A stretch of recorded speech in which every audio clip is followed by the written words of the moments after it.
پچھلی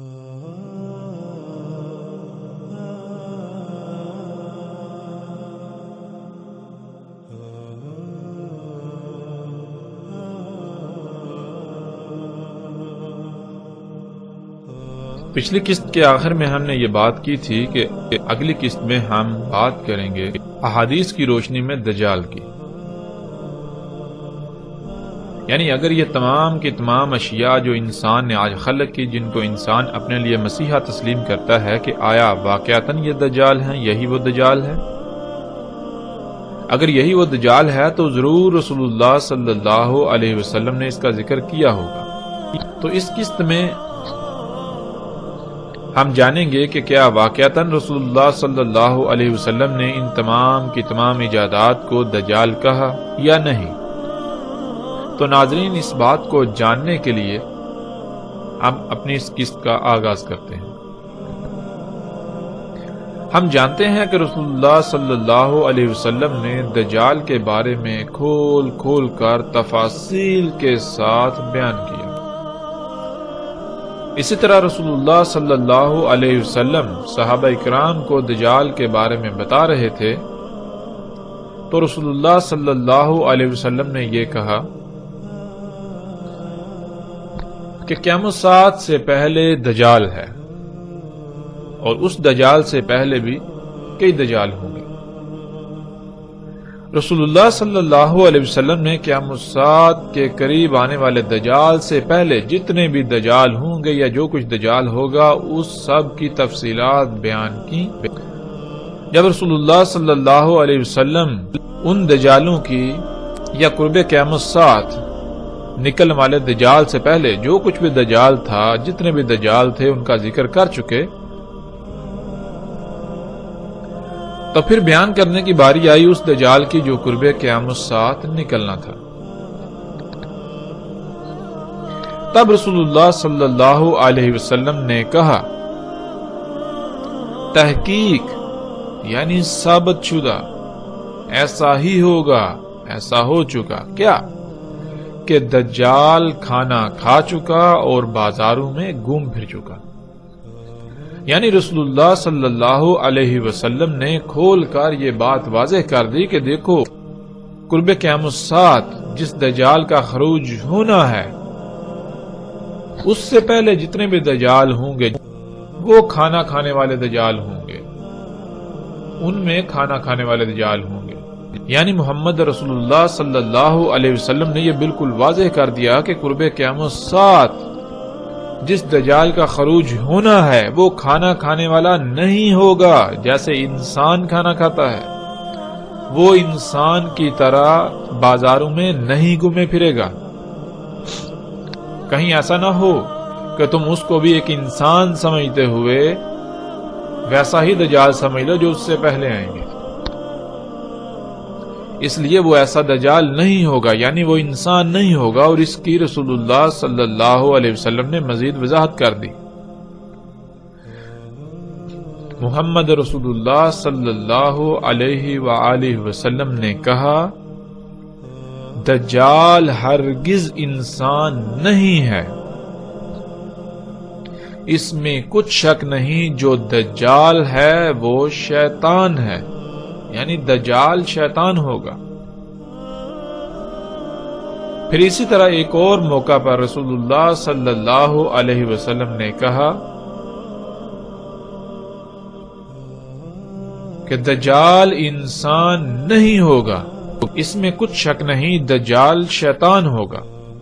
اور قرآن میں اللہ سبحانہ و تعالیٰ نے شیطان کسے کہا؟ اللہ سبحانہ و تعالیٰ نے ہر اس شے کو شیطان کہا جو کچھ بھی ہمارے ارد گرد کھلم کھلا موجود ہے، جو ہماری ضرورت سے زائد ہے۔ حیات الدنیا کو، دنیاوی مال و متاع کو اللہ سبحانہ و تعالیٰ نے شیطان قرار دیا، شیطان کہا قرآن میں۔ اور پیچھے ہم جان چکے، بار بار یہ بات جان چکے کہ رسول اللہ صلی اللہ علیہ وسلم نے دجال کسے کہا۔ پھر رسول اللہ صلی اللہ علیہ وسلم نے کہا کہ دجال ہوگا طرح طرح کی مخلوقات، دجال طرح طرح کی تخلیقات ہوں گی، اور ہم پر یہ بات واضح ہونی چاہیے کہ اللہ سبحان ہے، اللہ اس سے پاک ہے کہ وہ دجل خلق کرے، اللہ اس سے پاک ہے کہ وہ کوئی ایسی شے خلق کرے جس میں رائی برابر بھی کوئی خامی، کوئی کجی، کوئی کوتاہی ہو، کوئی عیب ہو یا کوئی نقص ہو۔ اللہ اس سے پاک ہے، اللہ کے لیے ہے ہی حمد۔ اللہ جو بھی خلق کرتا ہے وہ ہر لحاظ سے مکمل قابل تعریف ہوتا ہے۔ تو کیا دجال میں تعریف ہوگی؟ نہیں، دجال تو ہوگا ہی عیب دار، دجال تو ہوگا ہی عیوب کا منبع، خامیوں کا گڑھ ہوگا۔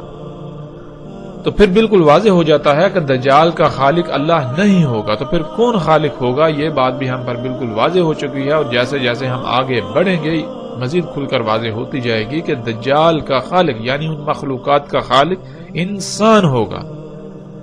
ان مخلوقات کی خالق وہ ذات ہوگی جس ذات کو اللہ سبحانہ و تعالیٰ نے زمین کا اختیار دیا، اور اختیار کسے دیا؟ قرآن میں بار بار بہت سارے مواقع پہ یہ بات کھل کر واضح ہے کہ انسان کو زمین کا اختیار دیا گیا، انسان کو زمین پر نائب بنایا گیا۔ یعنی دجال ہوگا انسان کی اپنے ہی خلق کردہ طرح طرح کی مخلوقات جن کو انسان اپنے لیے مسیحا سمجھے گا، لیکن حقیقت یہ ہوگی کہ وہ مسیحا نہیں بلکہ وہ صرف اور صرف دجل ہے۔ وہ مسیحا نہیں ہوں گی، وہ انسان کے لیے دنیا و آخرت میں ہلاکت کا باعث بنے گی۔ اس کے باوجود انسان ان مخلوقات کو اپنے لیے مسیحا سمجھ رہا ہوگا۔ یہی ہے ان مخلوقات کا دجال ہونا، یعنی ان مخلوقات پر دجل کا پردہ چڑھا ہوا ہوگا، تو انسان ان کے دجل کا شکار ہو جائے گا۔ اور پھر رسول اللہ صلی اللہ علیہ وسلم نے کہا، اس میں کچھ شک نہیں، تحقیق ثابت شدہ ایسا ہو چکا، کیا ہو چکا کہ جو بھی ایجادات ہیں، حادثات، واقعات دجال کے بارے میں، وہ سب کا سب میں تمہیں بتا چکا، میں بیان کر چکا، میں نے بیان کر دیا۔ اس کے باوجود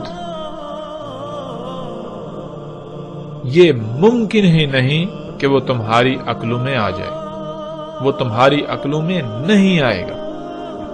رسول اللہ صلی اللہ علیہ وسلم نے دجال کیا ہوگا اس کے بارے میں ہر لحاظ سے کھول کھول کر واضح کر دیا۔ رسول اللہ صلی اللہ علیہ وسلم نے بتایا کہ دجال طرح طرح کی انسان کی اپنے ہی ہاتھوں سے خلق کردہ تخلیقات ہوں گی، مخلوقات ہوں گی، ایجادات ہوں گی، حادثات، واقعات، مصائب و دجال ہوں گے، لیکن انسان کی عقل میں دجال نہیں آئے گا۔ رسول اللہ صلی اللہ علیہ وسلم کے سب کچھ بیان کر دینے کے باوجود بھی انسان انہیں بطور دجال پہچاننے کی بجائے ان سب مخلوقات کو اپنا مسیحا بنا بیٹھیں گے، اپنا رب بنا بیٹھیں گے، اپنا مسیحا تصور کریں گے۔ جیسا کہ اس روایت میں بالکل واضح ہے کہ رسول اللہ صلی اللہ علیہ وسلم نے کہا کہ جو بھی ایجادات، حادثات، واقعات ہوں گے دجال کے بارے میں وہ سب بیان کر چکا۔ تو پھر یہاں یہ سوال پیدا ہوتا ہے کہ جب رسول اللہ صلی اللہ علیہ وسلم ان ایجادات کے بارے میں بیان کر چکے تو کیا روایات میں ان ایجادات کے بارے میں ذکر موجود ہے؟ کیا ہمیں ایسی روایات ملتی ہیں؟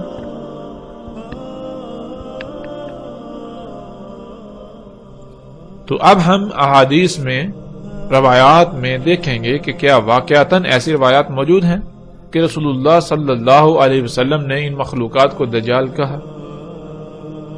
تو بڑھتے ہیں اس قسط میں اگلے مرحلے کی طرف۔ رسول اللہ صلی اللہ علیہ وسلم نے کہا، دجال طرح طرح کی مختلف مخلوقات ہوں گی۔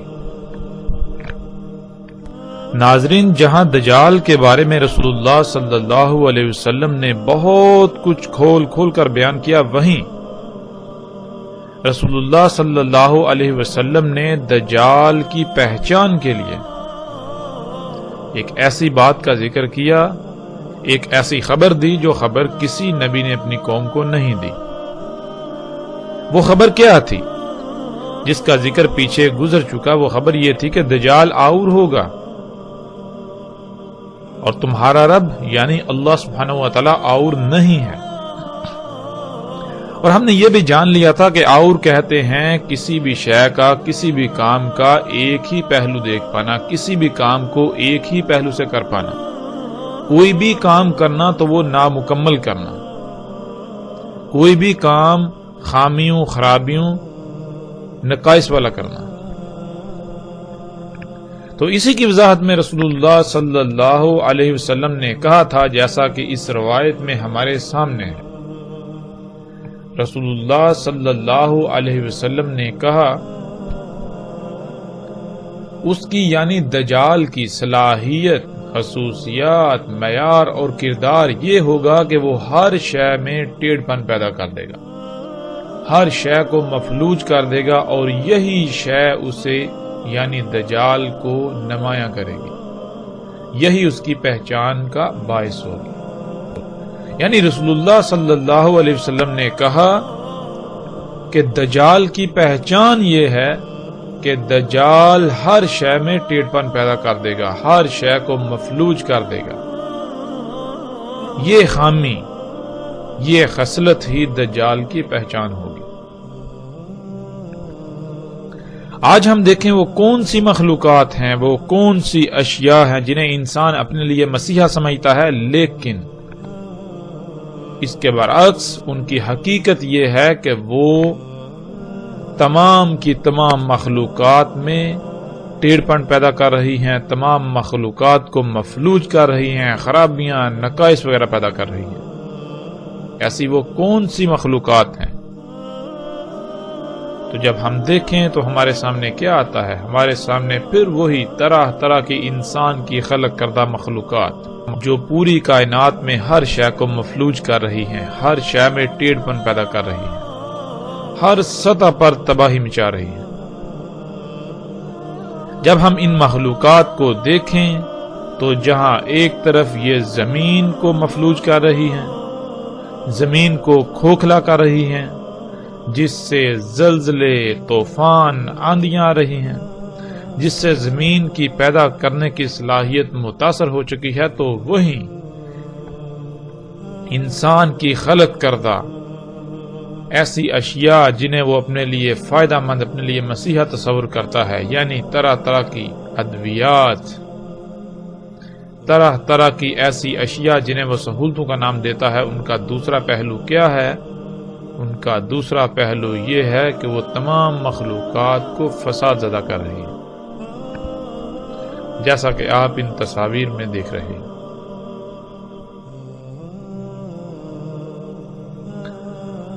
ناظرین، آج ہم اپنے آپ سے سوال کریں، ہم اپنے آپ سے پوچھیں کہ یہ تمام کی تمام فساد زدہ، خراب، نقائص والی مخلوقات کیا ان کا خالق اللہ ہے؟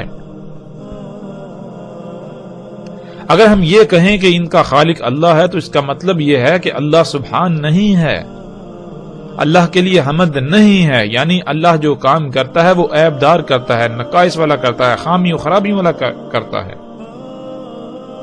لیکن جب ہم دوسری طرف قرآن سے رجوع کریں، قرآن سے اپنا تعلق قائم کریں، قرآن پر اس سوال کو پیش کریں، تو قرآن تو بار بار یہ کہتا ہے کہ اللہ سبحان ہے، اللہ پاک ہے اس سے کوئی عیب دار خلق کرے۔ اللہ ظلم نہیں چاہتا، اللہ ظلم نہیں کرتا۔ قرآن پورے کا پورا اسی بات سے بھرا پڑا ہے۔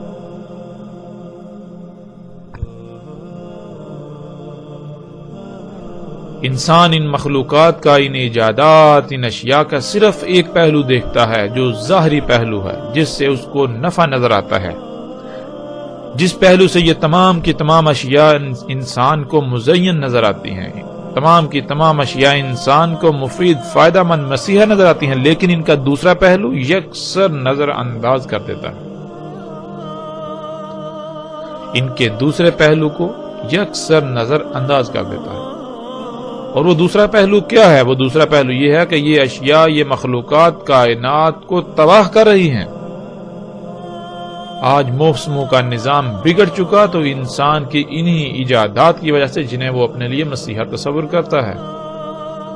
آج زمین کی پیدا کرنے کی صلاحیت متاثر ہو چکی تو اس کی وجہ بھی یہی مخلوقات۔ آج لا تعداد بیماریاں وجود میں آ چکی ہیں جن کا ماضی قریب میں وجود تک نہیں تھا، اور ان بیماریوں سے انسان تو کیا، جاندار تڑپ تڑپ کر مر رہے ہیں۔ اور ان بیماریوں کی وجہ کیا ہے؟ یہ بیماریاں وجود میں کیسی آئیں؟ ان کی وجہ یہی انسان کی خلق کردہ طرح طرح کی مخلوقات۔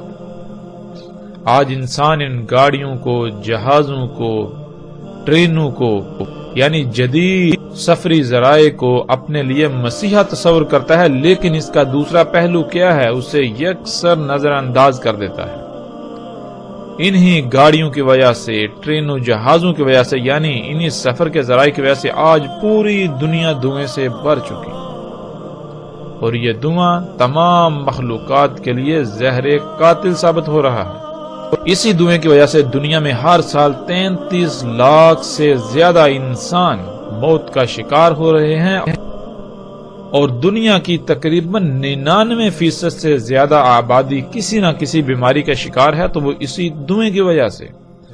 اسی دھوئیں کی وجہ سے کئی مخلوقات صفحہ ہستی سے مٹ گئیں، اسی دھوئیں کی وجہ سے موسموں کا نظام درہم برہم ہو چکا، اسی دھوئیں کی وجہ سے لا تعداد بیماریاں، حامیاں، خرابیاں پیدا ہو چکی۔ لیکن اس کے باوجود جب کسی سے سوال کیا جائے، کسی سے پوچھا جائے، تو اس کا جواب یہی ہوگا کہ یہ گاڑیاں، یہ جہاز، یہ جدید ترین سفر کے ذرائع انسان کے لیے مسیحا ہیں، فائدہ مند ہیں۔ رسول اللہ صلی اللہ علیہ وسلم نے کہا، دجال کا ایک ید لمبا ہوگا دوسرے سے۔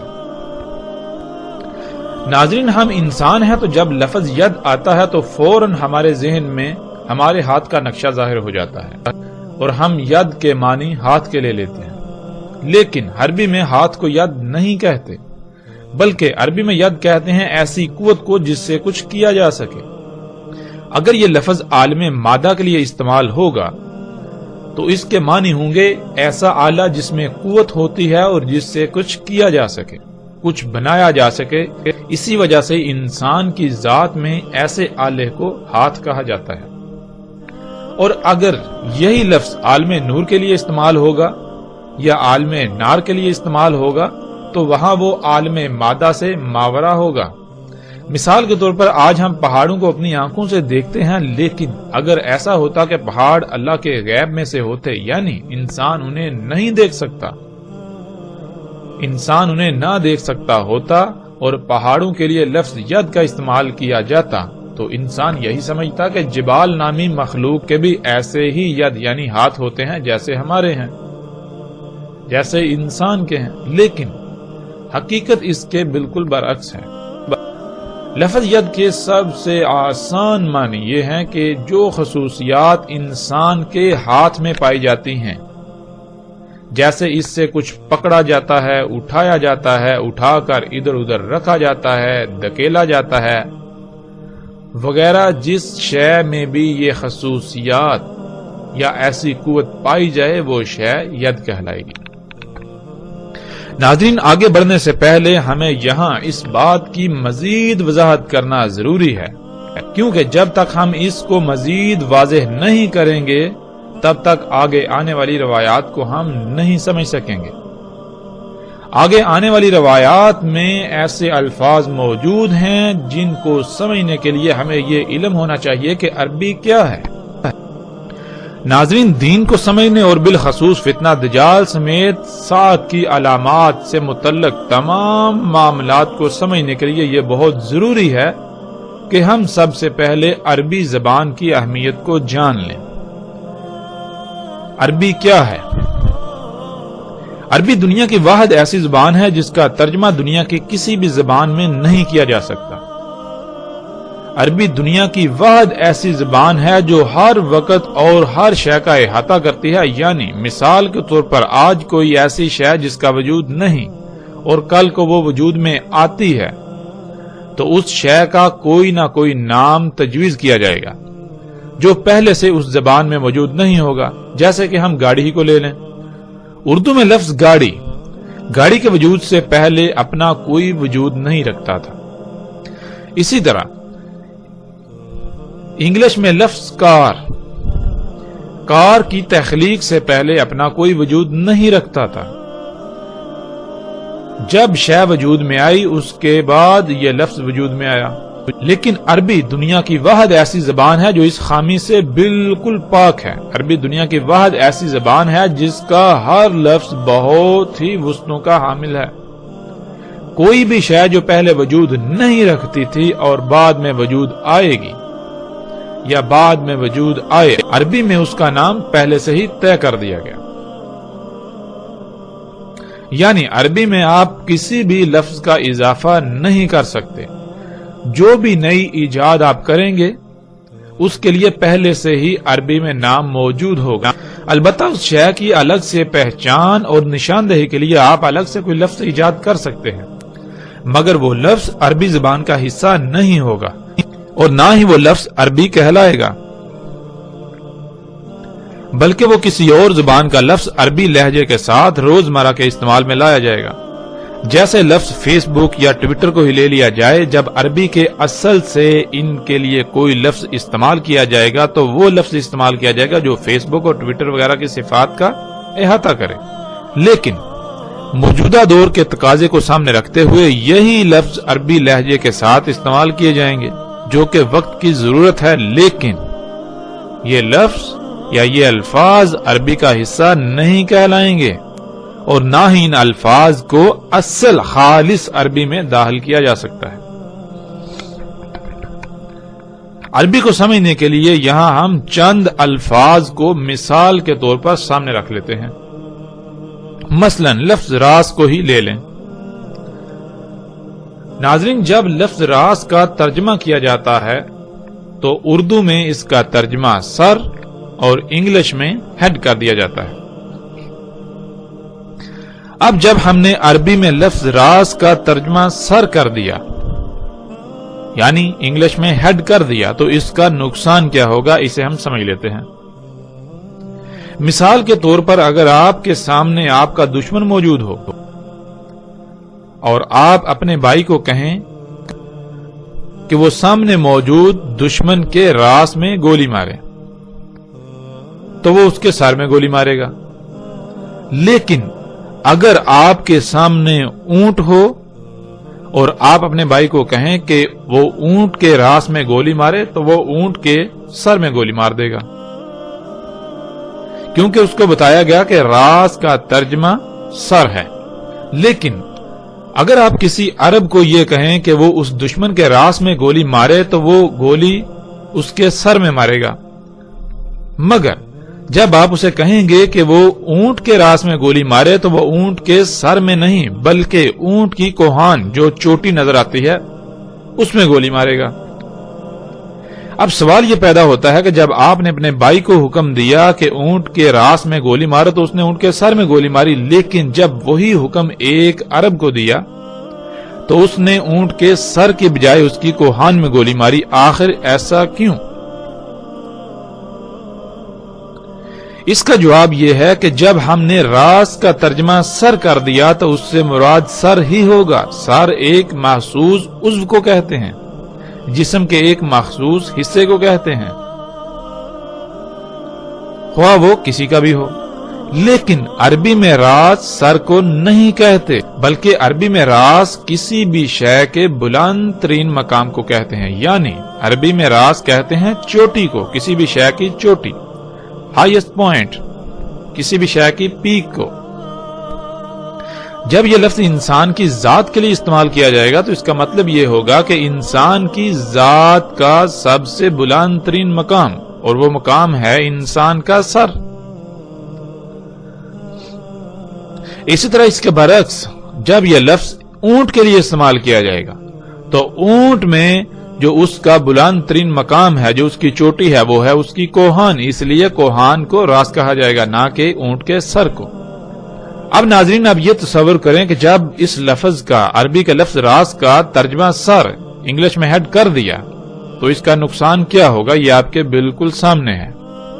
یہ وہ وجہ ہے جس وجہ سے عربی کا ترجمہ کرنا ناممکن ہے، لیکن اس کے معنی بیان کیے جاتے ہیں۔ معنی کیا ہیں؟ معنی یہ ہیں جیسے ہم نے ابھی بیان کیا کہ راس کہتے ہیں کسی بھی شے کے بلند ترین مقام کو، اور جب ہم ترجمہ کر دیں تو پھر یہ لفظ ہم صرف اور صرف انہی مخلوقات کے لیے استعمال کر سکیں گے جن کا سر ہوتا ہے، مگر عربی کا یہ لفظ راس کائنات کی کسی بھی شے کے لیے استعمال ہو سکتا ہے، خواہ اس کا انسان یا جانوروں کی طرح کا سر ہو یا نہ ہو۔ اس سے ناظرین آپ کو بالکل واضح ہو جائے گا کہ عربی کا ترجمہ کرنا بالکل ناممکن ہے۔ اسی طرح ناظرین جیسا کہ ہماری روایت میں لفظ ید آیا تھا، اس لفظ کو لے لیں جس کا ترجمہ ہاتھ کیا جاتا ہے۔ جب اس کا ترجمہ ہاتھ کر دیا جائے تو ناظرین یہ لفظ نمبر 1 محدود ہو جائے گا، یعنی آپ صرف اور صرف اس لفظ کو ان مخلوقات کے لیے استعمال کر سکیں گے جن کا ہاتھ ہوتا ہے۔ اور دوسری بات ناظرین یہ کہ اگر یہ لفظ کسی دوسری ذات، جیسے کہ قرآن میں اللہ سبحانہ و تعالیٰ کی ذات کے لیے بھی یہ لفظ استعمال ہوا ہے، اور جب ہم اس لفظ کا ترجمہ ہاتھ کر لیں گے تو ہمیں ایسے تمام مقامات پر اس کا ترجمہ پھر یہی لینا پڑے گا، اس سے مراد ہاتھ ہی لینا پڑے گا، جو کہ بالکل غلط ہوگا، ہمیں ہدایت کی بجائے گمراہی کی طرف لے جائے گا۔ ناظرین ید کہتے ہیں جس میں قوت ہوتی ہے، جس سے کوئی کام کیا جا سکے، اور اگر یہ لفظ عالم مادہ کے لیے یعنی مادی دنیا کی اشیاء کے لیے استعمال کیا جائے گا تو اس سے مراد کوئی ایسا آلہ ہوگا، ایسا ٹول ہوگا جس میں قوت ہوتی ہے، جس سے کچھ کیا جا سکتا ہے، جس سے کچھ پکڑا جا سکتا ہے، اٹھایا جا سکتا ہے، کچھ بنایا جا سکتا ہے، کچھ کھولا یا بند کیا جا سکتا ہے، یعنی کچھ بھی کام کیا جا سکتا ہے۔ انسان کے جسم میں اللہ سبحانہ و تعالیٰ نے ایسی خصوصیات کا حامل جو عضو خلق کیا ہے وہ انسان کے ہاتھ ہیں، اس لیے انسان کے ہاتھوں کو ید کہا جاتا ہے۔ جب یہ لفظ مادی اشیاء کے لیے استعمال کیا جائے گا یعنی عالم مادہ کے لیے استعمال کیا جائے گا تو اس کا معنی یہ ہوگا کہ کوئی ایسا ٹول، کوئی ایسی شے، کوئی ایسا آلہ جس میں وہ صلاحیتیں ہوتی ہیں جو صلاحیتیں انسان کے ہاتھ میں ہیں۔ اور اگر یہ لفظ عالم نور یا عالم نار کے لیے استعمال کیا جائے گا تو پھر اس میں مادی صفات، مادی خصوصیات نکل جائیں گی، پھر وہاں مراد کوئی مادی آلہ نہیں ہوگا، یعنی وہاں مراد کوئی نوری ایسی قوت ہوگی، نور کی کوئی ایسی قوت یا آگ، نار کی ایسی قوت جس سے کچھ کیا جا سکتا، جس میں وہ صفات، وہ صلاحیتیں، وہ خصوصیات ہوتی ہیں، جو خصوصیات، جو صفات، جو صلاحیتیں انسان کے ہاتھ میں ہوتی ہیں۔ پھر اسی طرح ناظرین لفظ اذان کو لے لیں جس کا ترجمہ کیا جاتا ہے کان۔ جب ہم نے ترجمہ کر دیا، نمبر 1 یہ لفظ محدود ہو جائے گا، اس کا استعمال محدود ہو جائے گا۔ نمبر 2 پھر اگر یہ لفظ ایسی مخلوقات کے لیے استعمال ہوتا ہے جن میں ایسا عضو نہیں ہے جسے ہم کان کہتے ہیں تو بات ہماری عقل میں نہیں آئے گی، ہم بات کو نہیں سمجھ سکیں گے۔ اذان کسے کہتے ہیں؟ عربی میں اذان کہتے ہیں لہروں کو موصول کرنے کا آلہ، اور لہروں کو موصول کرنے والا آلہ اللہ سبحانہ و تعالیٰ نے انسان کی ذات میں جو خلق کیا اسے ہم کان کہتے ہیں۔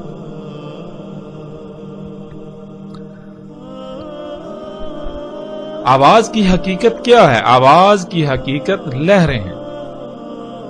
جسے ہم آواز کہتے ہیں، اس آواز کا ہمارے دماغ کے باہر کوئی وجود نہیں ہے۔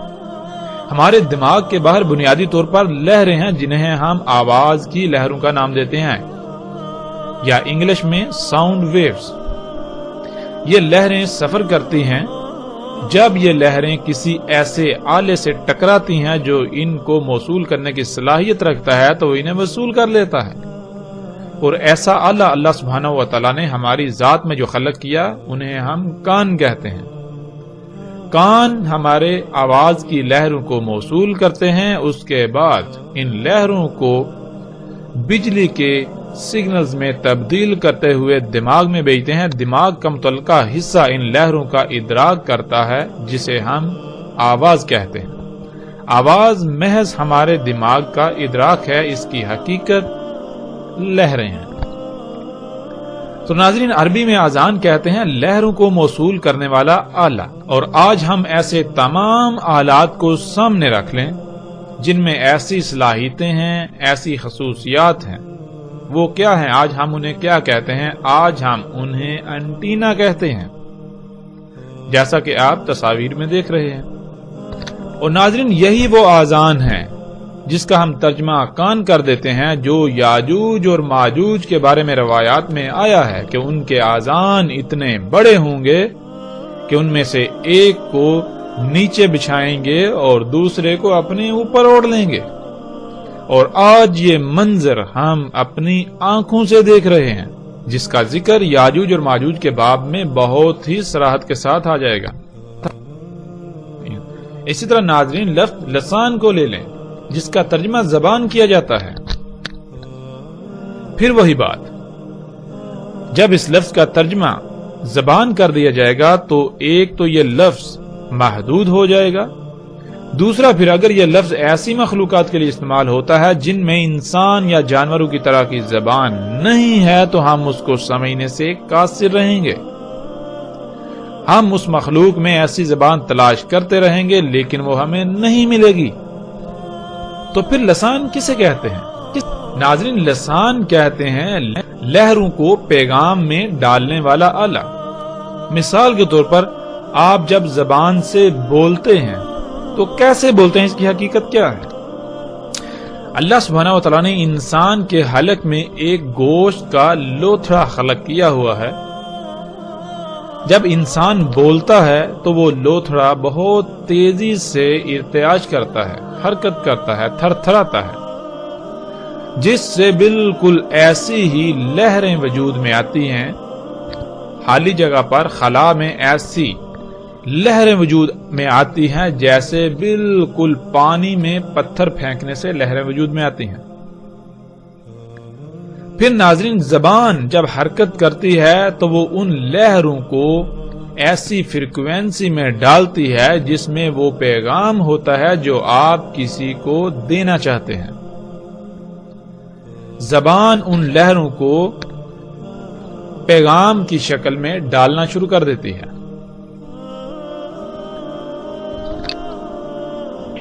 تو اس لیے لسان کہتے ہیں لہروں کو پیغام میں ڈالنے کا آلہ۔ اب ناظرین، یہ صلاحیت، یہ خصوصیت جس شے میں بھی پائی جائے گی اسے عربی میں لسان کہا جائے گا، خواہ اس کو انسان کوئی بھی نام دے رہے ہوں یا کسی بھی نام سے جانتے ہوں، کسی بھی نام سے پکارتے ہوں یا کسی بھی نام سے پہچانتے ہوں۔ اس طرح ناظرین، لفظ سود کو ہی لے لیں۔ سود کا ترجمہ کیا جاتا ہے آواز، لیکن یہ ترجمہ بالکل محدود اور غلط تصور کیا جائے گا، اس لیے کہ جب ہم نے اس لفظ کا ترجمہ سود کر دیا تو پھر ہم صرف اور صرف اس لفظ کو انہی مخلوقات کے لیے استعمال کر سکیں گے جن مخلوقات کا آواز کے ساتھ تعلق ہے۔ لیکن سود کہتے ہیں تھر تھراتی لہروں کو۔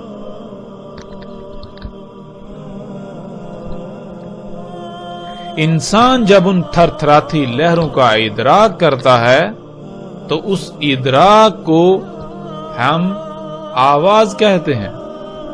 اب ضروری نہیں کہ جن تھر تھراتی لہروں کا ہم ادراک کر رہے ہیں انہیں آواز کا نام دے رہے ہیں، انہی لہروں کا ادراک کوئی اور مخلوق کرے تو اسے بھی آواز کہا جائے؟ نہیں۔ تھرتھراتی لہروں یعنی سود کا ادراک ہر مخلوق کا الگ الگ ہے، پھر اسی طرح ناظرین ایک لفظ ہے الشعر. اس لفظ کا ترجمہ بالوں کا کر دیا جاتا ہے. جو بال انسان کے جسم پر یا سر پر موجود ہیں. جو بال انسان کے جسم یا سر پر پائے جاتے ہیں. حالانکہ یہ ترجمہ بالکل غلط ہے. الشعر کسے کہتے ہیں ناظرین؟ الشعر کہتے ہیں اس مواد کو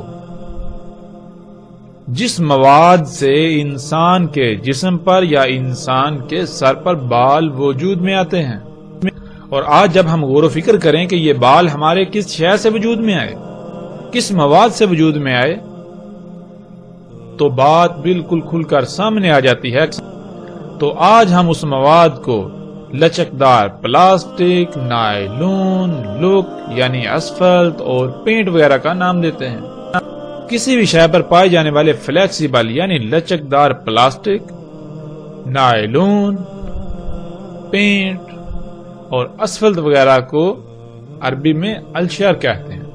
اگر یہ لفظ پرندوں کے لیے استعمال کیا جائے گا تو ان کے پروں میں موجود بالوں کو کہا جائے گا.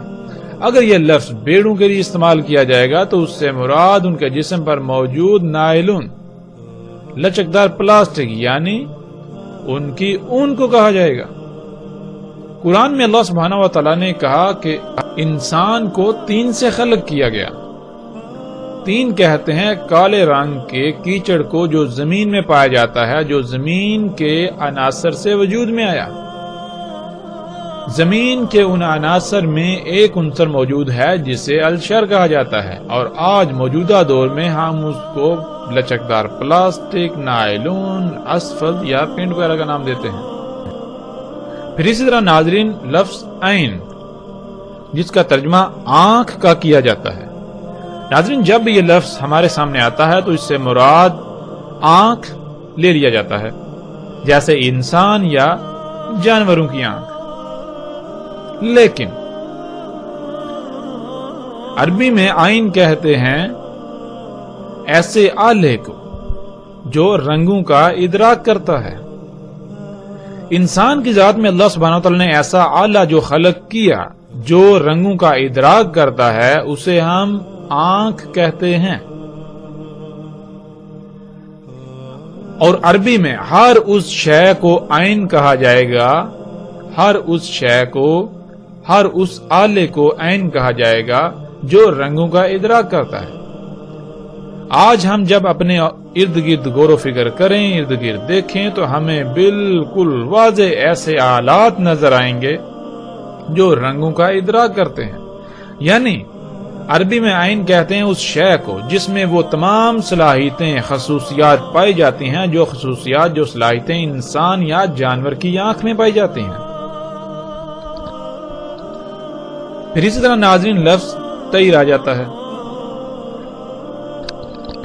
جس کا ترجمہ کر دیا جاتا ہے پرندہ. حالانکہ طیر عربی میں کہتے ہیں ہر اس شے کو جو ہوا میں یعنی جو فضا میں اڑتی ہے، جو فضا میں تیرتی ہے.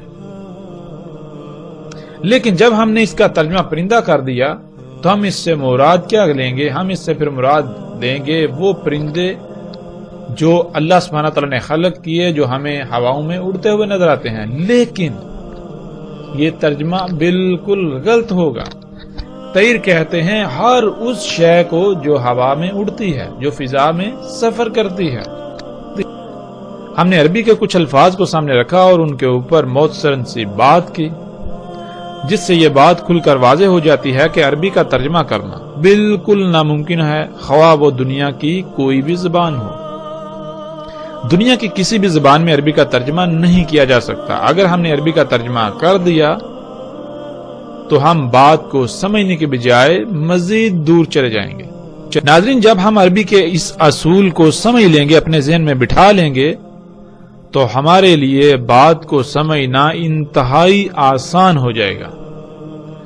دنیا کی کوئی شے، کوئی سوال ہمارے لیے سوال نہیں رہے گا. کوئی بھی ہمیں گمراہ نہیں کر پائے گا، کوئی بھی انسان یا کوئی بھی ہمیں اپنی باتوں میں گما پھرا کر ورگلا نہیں سکے گا. عربی کے اس اصول کو سامنے رکھتے ہوئے اب ہم اس روایت پر نگاہ دوڑاتے ہیں. رسول اللہ صلی اللہ علیہ وسلم نے کہا دجال کا ایک آلہ جس میں وہ خصوصیات وہ صلاحیتیں ہوں گی جو خصوصیات جو صلاحیتیں انسان کے ہاتھ میں ہوتی ہیں، یعنی جس سے کچھ پکڑا جا سکے، جس سے کوئی کام کیا جا سکے، وہ لمبا ہوگا دوسرے کی نسبت، یعنی دجال کا ایک آلہ تو لمبا ہوگا اور دوسرا آلہ اس سے چھوٹا۔ آج ہم اپنے ارد گرد نگاہ دوڑائیں، اپنے ارد گرد غور و فکر کریں، کیا ایسی مخلوقات موجود ہیں؟ کیا انسان کی خلق کردہ ایسی مخلوقات موجود ہیں جن میں بالکل وہی صلاحیتیں وہی خصوصیات پائی جاتی ہیں جو صلاحیتیں اور خصوصیات انسان کے ہاتھ میں پائی جاتی ہیں؟ تو حیران کن طور پر ایسی لا تعداد مخلوقات ہمارے سامنے آ جائیں گی، جیسا کہ آپ ان تصاویر میں دیکھ سکتے ہیں۔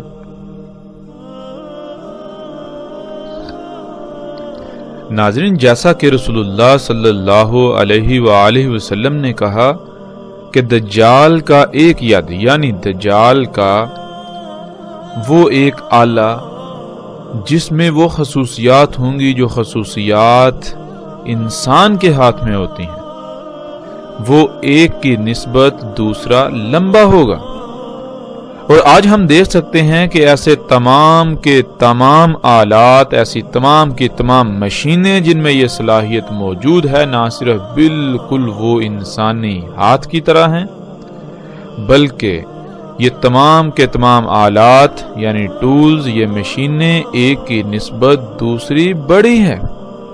جب آپ ان تمام آلات کو سامنے رکھیں تو آپ کو نظر آئے گا کہ جہاں ایک آلہ چھوٹا، دوسرا اس کی نسبت بڑا ہوتا ہے، تیسرا دوسرے کی نسبت بڑا، چوتھا تیسرے کی نسبت بڑا، پانچواں چوتھے کی نسبت بڑا، چھٹا پانچویں کی نسبت بڑا۔ اس طرح یہ تمام آلات ایک دوسرے سے بڑے ہیں، یعنی دجال کا ید ایک کی نسبت دوسرا بڑا ہے، ایک کی نسبت دوسرا لمبا ہے۔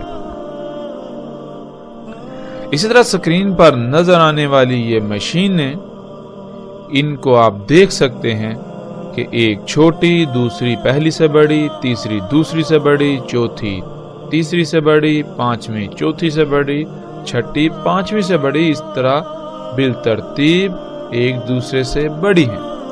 تو یہ ہے ناظرین دجال کا ید، یہ طرح طرح کی مشینیں جن میں وہ تمام خصوصیات پائی جاتی ہیں جو خصوصیات انسانی جسم کے ہاتھ میں پائی جاتی ہیں۔